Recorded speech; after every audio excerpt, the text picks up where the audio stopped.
શરૂઆત બે વાવાઝોડાનો ખતરો. અરબ સાગર બાદ પશ્ચિમ બંગાળમાં વાવાઝોડું બનશે. એક નહીં બે વાવાઝોડા. ગુજરાત નજીક બંને દિશાઓમાં વાવાઝોડા. અરબ સાગર બાદ પશ્ચિમ બંગાળમાં સિસ્ટમ.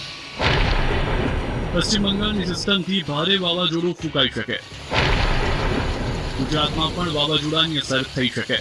દિવાળીના તહેવાર ટાણે હવામાન નિષ્ણાંત અંબાલાલ પટેલે મોટી આગાહી કરી છે. તેમણે ગુજરાતના પૂર્વ અને પશ્ચિમ એમ બંને દિશામાં વાવાઝોડાની આગાહી કરી છે, જેમાં આજથી અરબ સાગરમાં એક સિસ્ટમ બની શકે છે, જે વેલમાર્ક લો પ્રેશરમાં ફેરવાઈ શકે છે.